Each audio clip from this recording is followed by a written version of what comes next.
Happy are those who dream dreams and are ready to pay the price to make them come true. And that is Leonis Wenis, and he's a Belgian prelate. Happy are those who dream dreams and are ready to pay the price to make them come true. Leonis Wenis, and he is a Belgian prelate.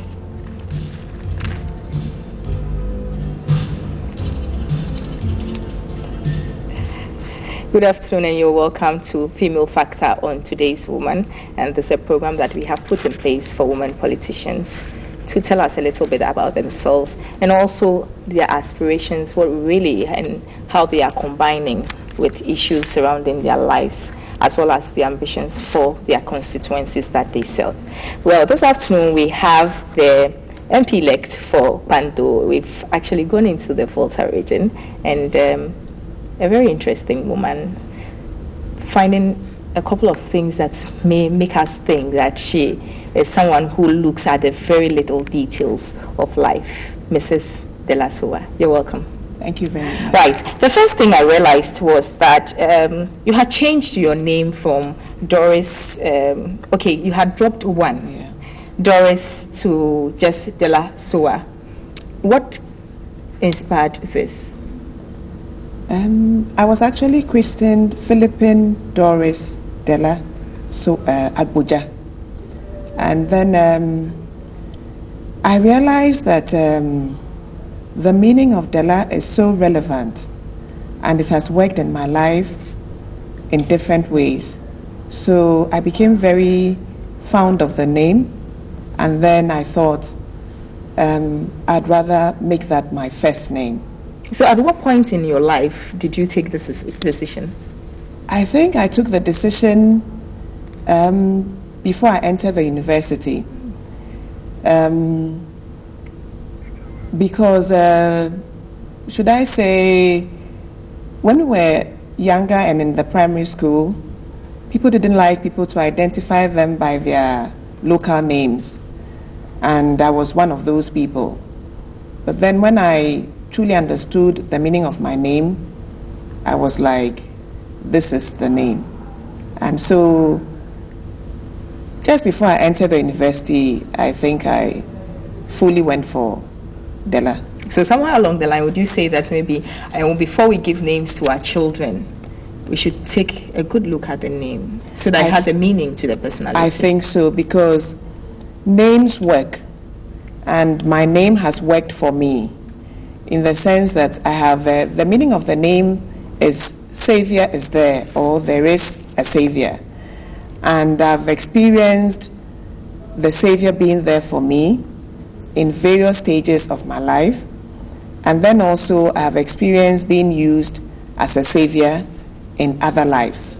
So I think the meaning of names is very important. It works. Okay. Yes. Right. On that note, be careful what kind of name you give to yourself, even if it is a nickname or any other.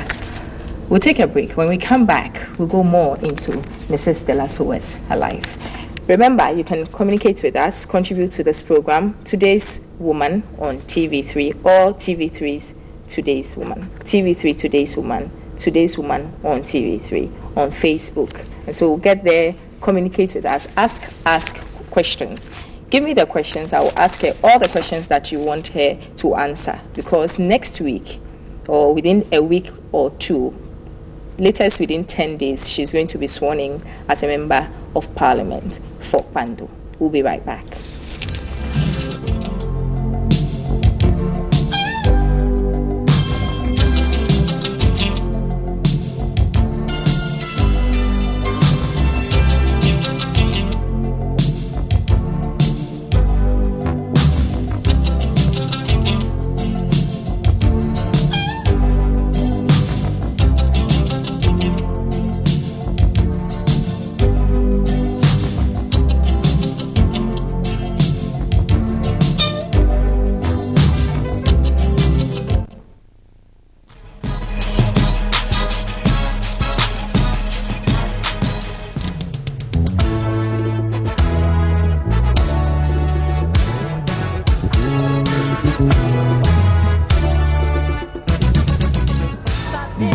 Philippine Doris Dela Agoza, Mrs. Dela Sowah's birthday falls on the 23rd of November.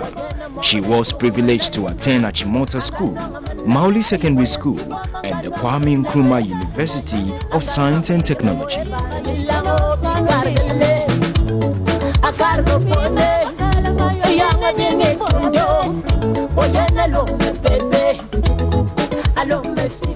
As part of her civic responsibilities, Dela was appointed by the late President Mills to serve on the board of the National Investment Bank.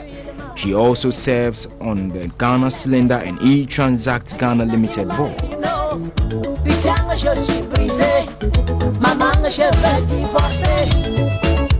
Production, le poids lourd de la production.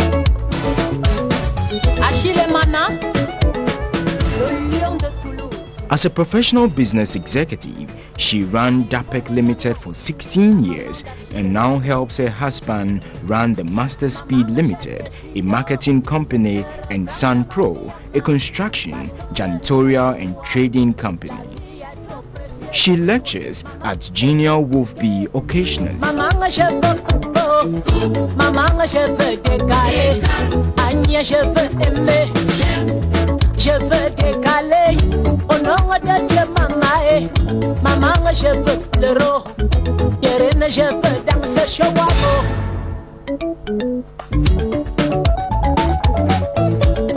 Bala Francis à Toulouse. Although not a frontline person, did not imagine going into active politics, she believes her calling to touch the lives of people became a factor. Her hunger is to help people achieve their aims, and her gift from God is to put smiles on the faces of the people who hitherto had no hope.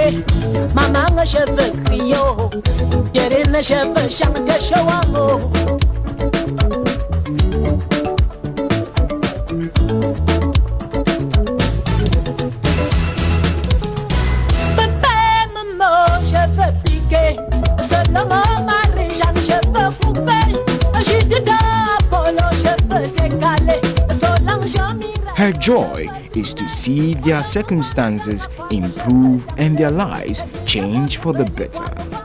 A lot of people have benefited from this grace in her life. Thankfully, she believes politics would provide the platform for a lot more people to benefit.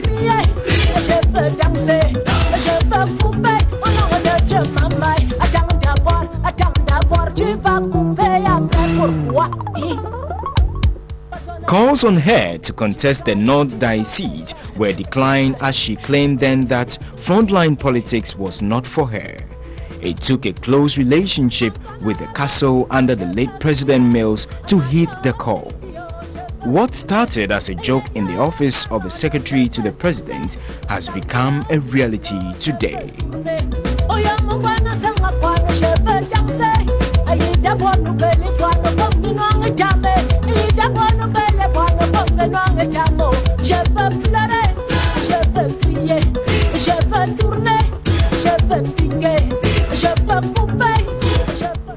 Dela is amiable and friendly, and a determined woman who sets her heart and eyes on her goals and reaches them.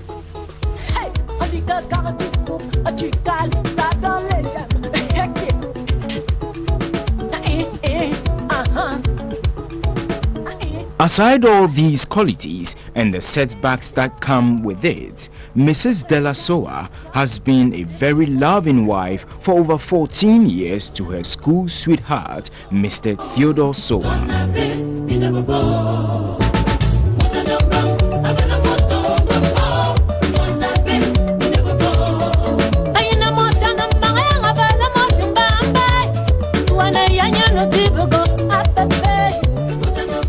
Her son, Jerome Ni Odote Sowah, never puts wrinkles on their faces.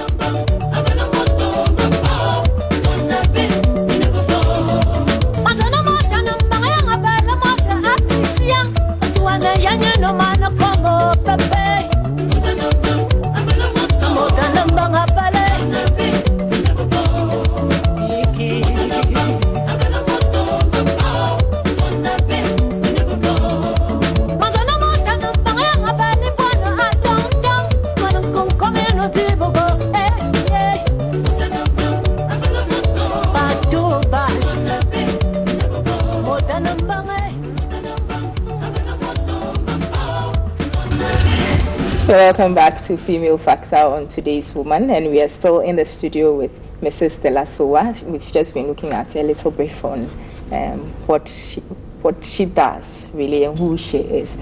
But we still have the chance to get to know this woman properly this afternoon.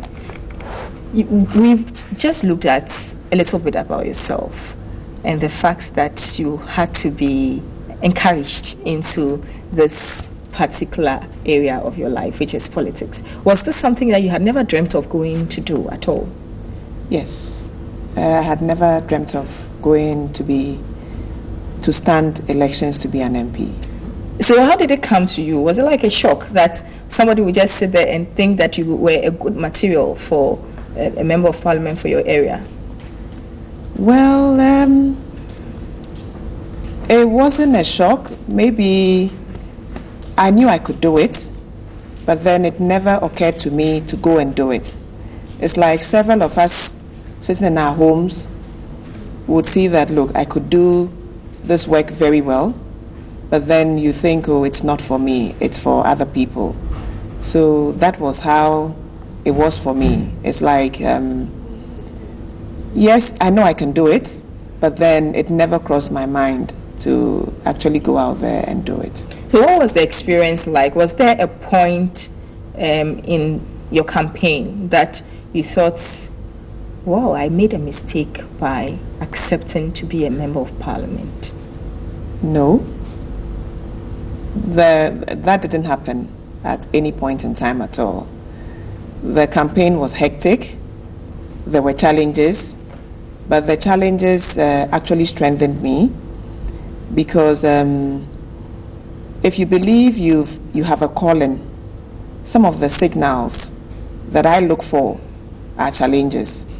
If everything is smooth, then I'd be very wary of taking that step. So it never occurred to me that I had made a mistake. Share your experience with us in campaign, because a lot of women will tell you that it was a very difficult campaign for me. What was it like to be campaigning in the Kpando constituency? It was fun.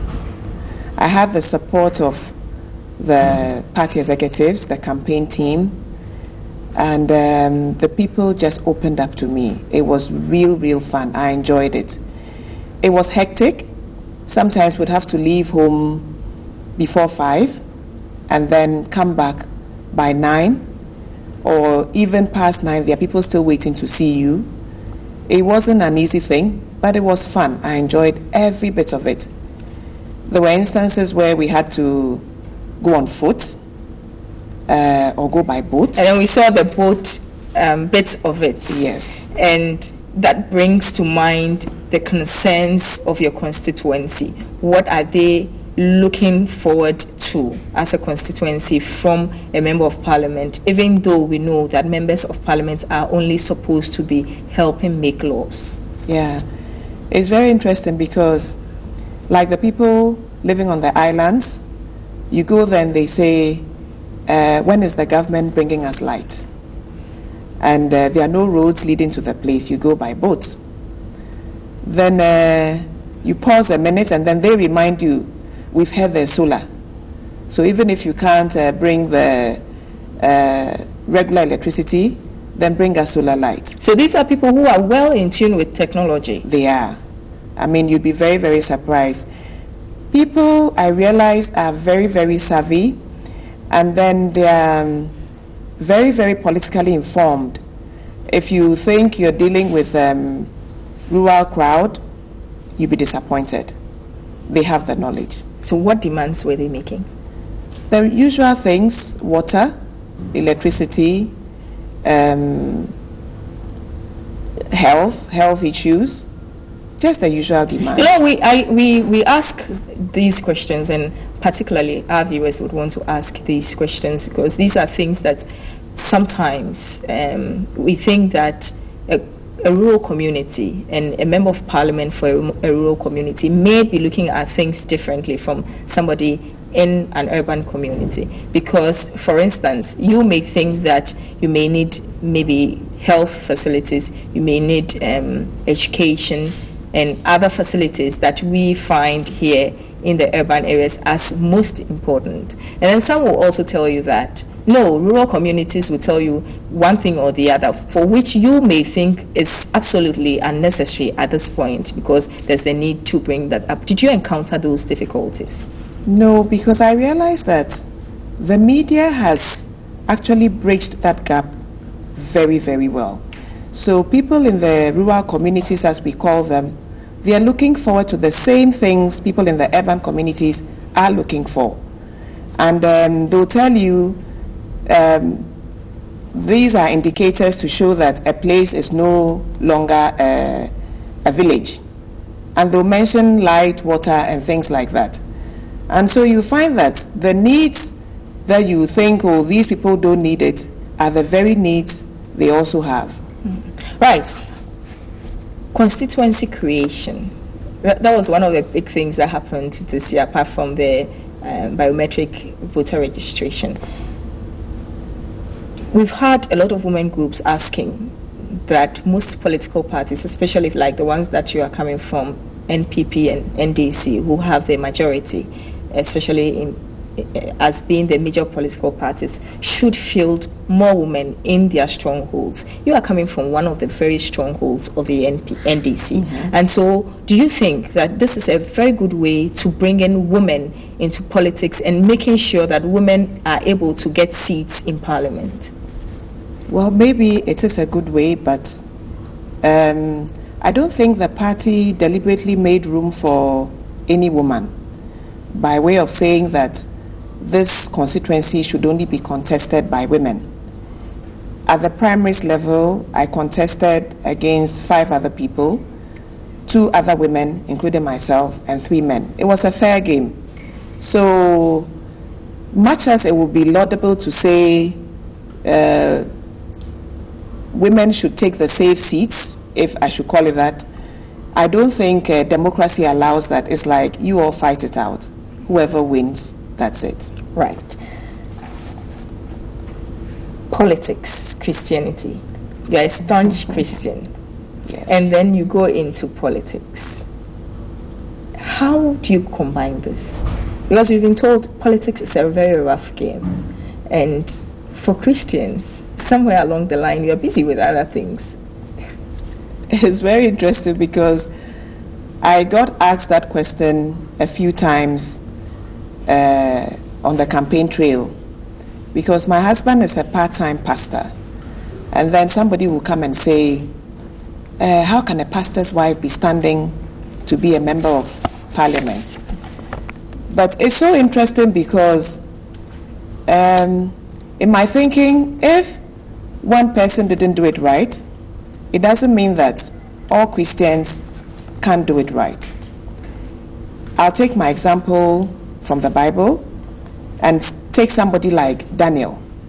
Daniel was a politician and a very good one. He actually served under 3 presidents. And another example is David. David was chosen by God to be a ruler of Israel. That's a political appointment, and he did it very well. And then Joseph. Joseph was one day prisoner. His godliness sent him to prison. His godliness made a way for him to be prime minister of Egypt. And we are all aware that he did it very, very well. I think more Christians should go into politics, and then if that happens, this nation will see a huge difference. Before we take our break, are Christians ready to take the risk that comes with holding office? Because that is one thing that they are said to be a little bit laid back and dull when it comes to politics. I think if you're a risk taker, you're a risk taker, whether you're a Christian or not. And I don't think my Christian values prevented me from stepping forward. I believe it was probably one of the main reasons that I accepted, I agreed with myself that I had to take the position. Okay. Yes. On that note, there's a lot more to Mrs. DELA SOWAH than you would expect. You think that she's so quiet, sitting down, and so there isn't much to pick from her. But there's a lot more. A very strong woman, someone who pays attention to details. So when we come back, we'll still be looking at some of the questions that are being put to her for her campaign and politics. I've just got a couple here as well. And also move on into family, a little bit about party politics as it is, apart from campaigning. What was it that she did in the NDC, and how has it reflected in her work for her constituency? We'll be right back.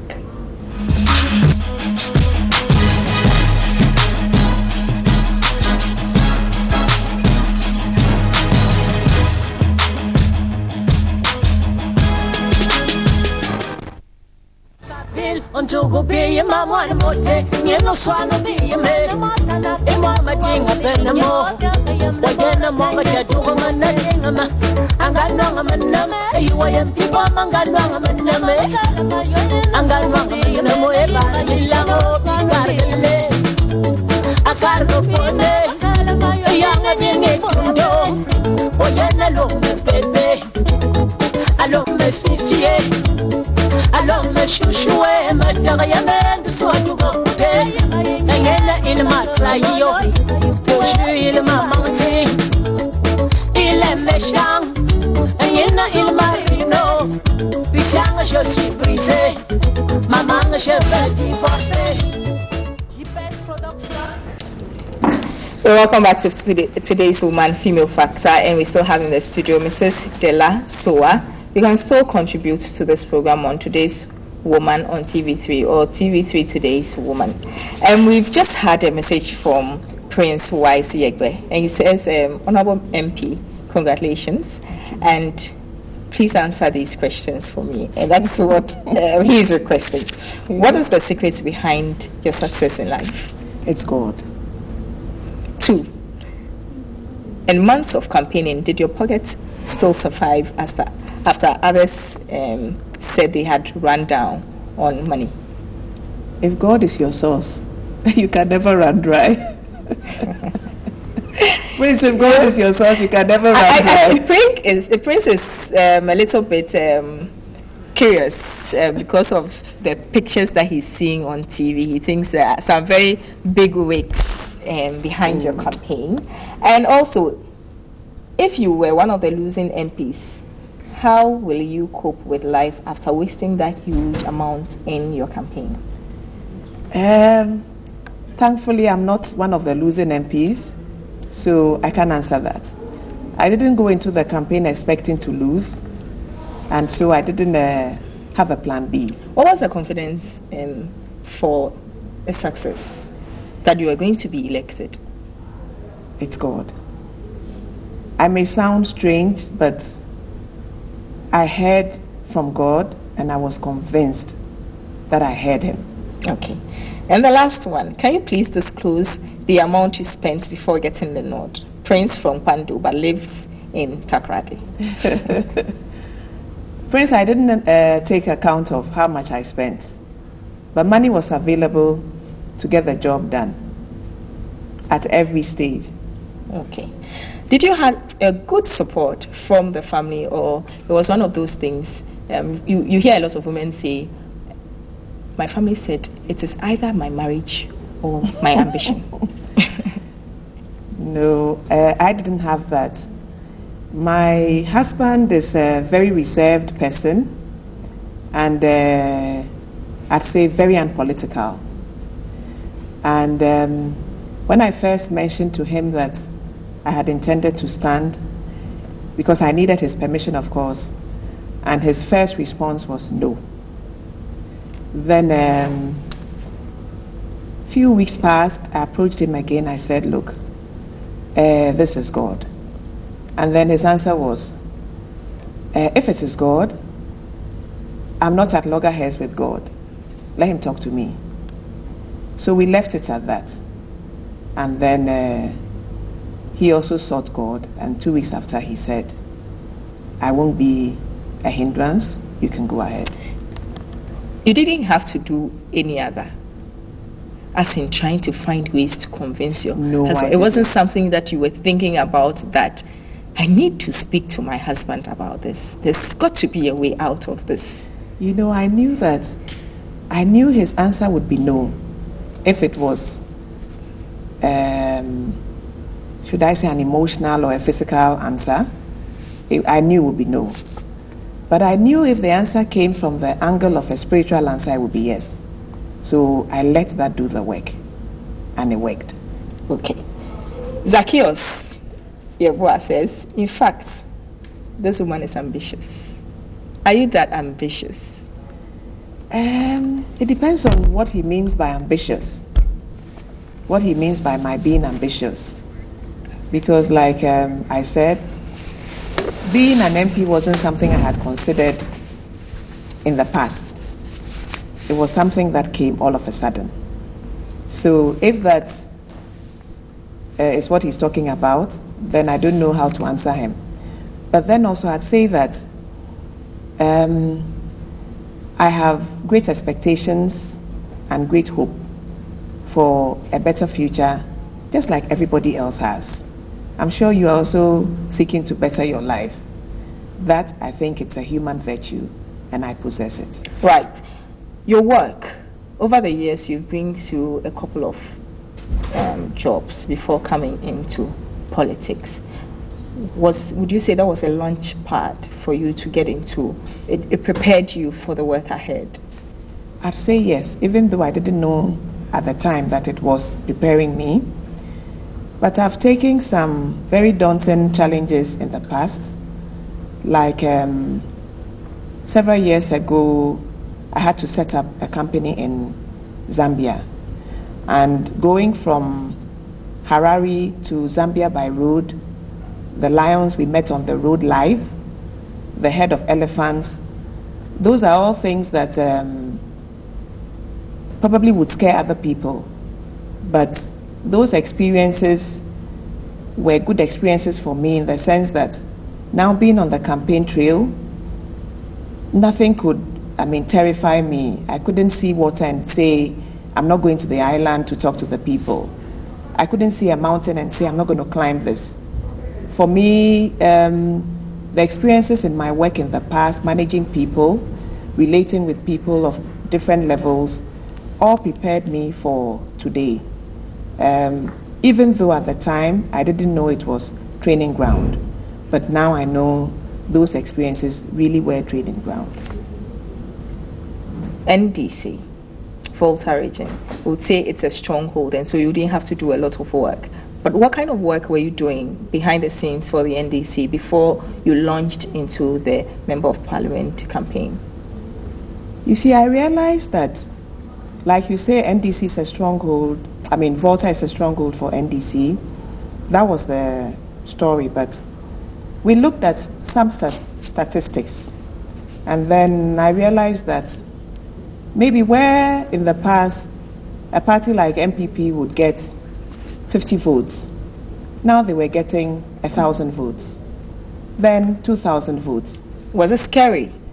It was scary because then it means something is not right. There's something the people are not happy with. And I did a bit of work trying to find out what areas the party was faulting and what measures we could take to reduce the decline. And that's one thing. But yeah. you were not officially holding a position in the party. No, I wasn't officially holding a position in the party. Then there must be a secret to this very success. I was a member. A good member. A good member. Right. Yeah. Just a week ago, unfortunately, Christmas, and then there's the big bang that your minister, the Volta regional minister, is in a critical condition, and then it's confirmed that he's passed on. Was that a shock? It was, because for some of us, Christmas was Tuesday, right? Yes. Some of us had seen him on Sunday, and he was healthy and he was fine. And then Monday you hear there's something happening, and then Tuesday you hear he's passed on. It was a big shock. If you have to describe the minister, how would you describe him? A perfect gentleman. He was a good person. He was, one word sums it up. He was a perfect gentleman. That's what I'd say. A replacement? I think the party has a lot of people with equally good virtues. So I'm sure it's within the leadership of the party to come up with a good replacement. Okay. We'll take a breather on this note. When we come back, she's been in management a lot of times. And we still ask ourselves, are women up to the task when it comes to managing state institutions, state issues? What would be Mrs. DELA SOWAH's answers to these questions? We'll be right back.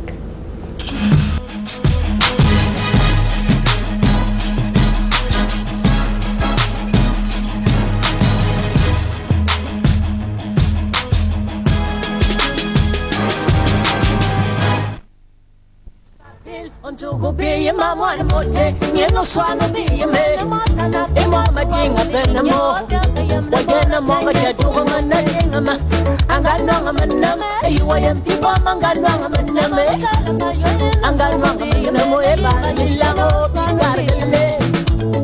I can't go for me, a young being a condo, or yellow, baby, I love my 50. Along the shushuwe matagayamen so you go pay Nangela in my radio Pushu in my mountain Il meshang Nangela in my rino You're welcome back on Female Factor on Today's Woman. We still have in the studio Mrs. DELA SOWAH. And Boy Kels says she's very calm, but I want to ask her should a guy trust? Why should a guy trust a lady? And another one said, "Mom, you just made me proud of being a lady. God bless you, Mrs. DELA SOWAH." Okay, right. Management. I realize that you are on 3 boards. Yeah. With all these 3 boards, what do you see about management of our government institutions in this country? I think if the boards do a good job, the institutions won't have problems. I mean, one has to be very alert. One has to do the research, know what is required, and then be firm. And I think once you do that, you should be able to have very good results. Right, but is there a way that sometimes you look at it and you think that maybe there's a way that boards can have or help management have certain results that are not being followed or pursued? Or maybe there's a management style across board that you think that if we could enhance or drop a part, we could do better? Yeah, I mean, if you look at NIB, for example, it was on the diversity. It was actually almost, should I say, gone, if I should use that word. But the board working together with management, I think in 2 years, it moved from a negative position to a profitable one. And the bank is doing very well now. So there should always be that, should I say, cooperation between the board and then management. Styles can be changed easily in the interest of the organization. And once that is done, you will see a forward movement or an upward movement of the organization. Should women be trusted with public positions, especially when it comes to cutting down on corruption? I think so. I think women, women handle management naturally because you manage the home, you manage children, and generally speaking, I don't want to get in trouble with the men, but generally speaking, women are, I don't want to use a word that will get men on my tail, but women can be trusted. Let me just put it briefly. Women can be trusted. Okay. These are very short questions that I'm going to put. you and the youth. Looks like you do a lot of work with them. Yes. What is that link between yourself and the youth? I realized that as a youth, if certain things were done in my life, I would have been better placed. I don't know what to say, because people will say I'm already better placed, but there were things that I felt I needed encouragement to get over with. And so when I find people in that age bracket, I get drawn to them, and then I want to help them and to show them that you can make a mistake with your life. You can make a choice, and that choice will affect you negatively for the rest of your life. And you can make a choice that will affect you positively for the rest of your life. So I naturally get drawn to young people to encourage them and to help them develop to achieve their goals, or even if they don't have one, to help them shape goals for themselves that they can reach and make a better life for themselves. You have looked for work for young people or help them to look for employment a lot of times. Is there a way that sometimes you think that instead of young people waiting to get a job, they could also do something on their own to stand? Yes. Is that a trait that we have in this generation? I think this generation, a lot of people are looking for already made things. They're looking for white-collar jobs, or they want guaranteed income. But there are opportunities there for young people to take, especially in agriculture and food processing, that I think if young people rose up to the challenge, they wouldn't look for anybody to employ them. They themselves would be employers of labor, which is one thing I encourage a lot of the youth I come into contact with, that look, you can do it yourself. There were some young guys I worked with who went into farming, and they are doing very, very well with their farms, and even thinking of graduating it into processing, food processing. So I think, generally speaking, if the youth looked more at doing something for themselves, they would be better placed. Right. Bonding with your family. In the little bit of reading I did for you, on you, I realized that you spoke fondly of your family. You spoke fondly, especially of your stepmothers also. What was the secret, and what is missing in this generation that we are not taking opportunity of? I have a wonderful family, extended family. I have a wonderful father. Although he has several children, he cared for all of us. And should I say, he was really eager that we should make something with our lives. My mother is the one who probably introduced me to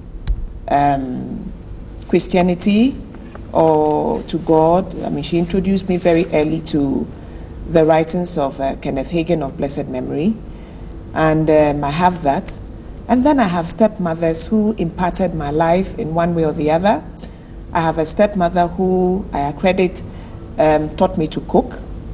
I have my... And you still pick your food sometimes. Yes, and then I still pick my food, any opportunity I have from her house.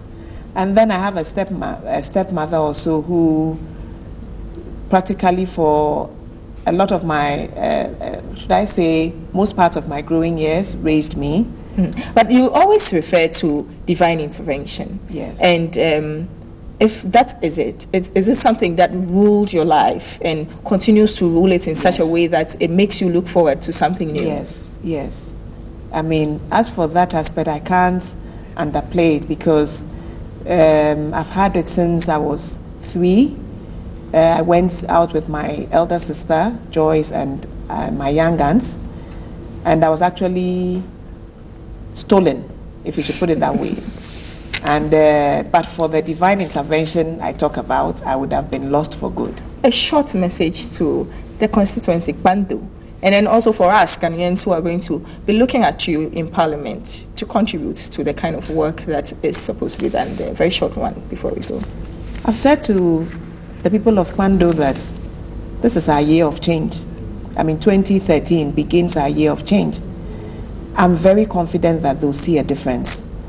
Not in my strength, but there again in the strength of the one I've always trusted.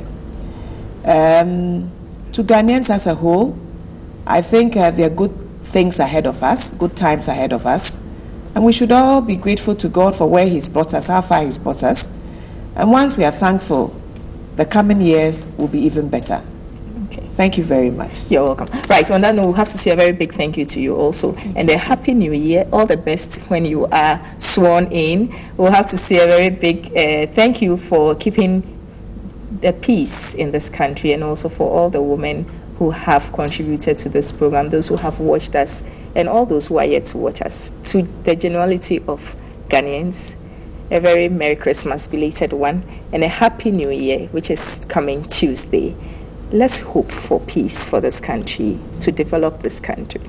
We'll have to take a break, not a break, a few days. We'll see you next year. It's not far, it's just a few days. So next year we'll be seeing you. We had in the studio Mrs. DELA SOWAH. She's MP-elect for Kpando. She has given us a lot to chew on. Christianity, looking forward to divine intervention. And one of the things that I'll be looking out for is peace for this country, unity for this country, forgetting about our differences and looking forward to the best of life for us all. Happy New Year.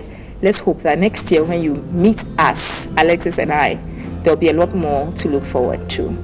Happy New Year.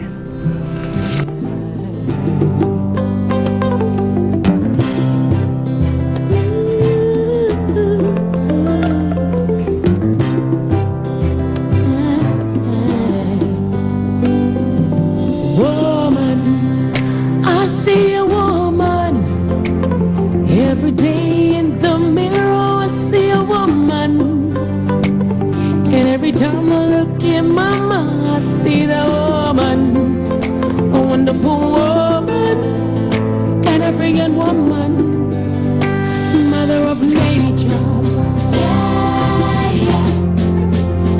beautiful woman, beautiful woman.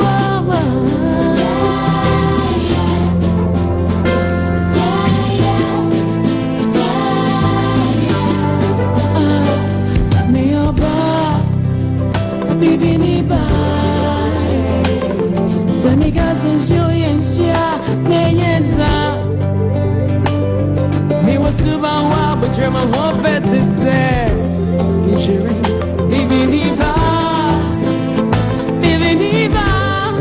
a wonderful woman, beautiful woman.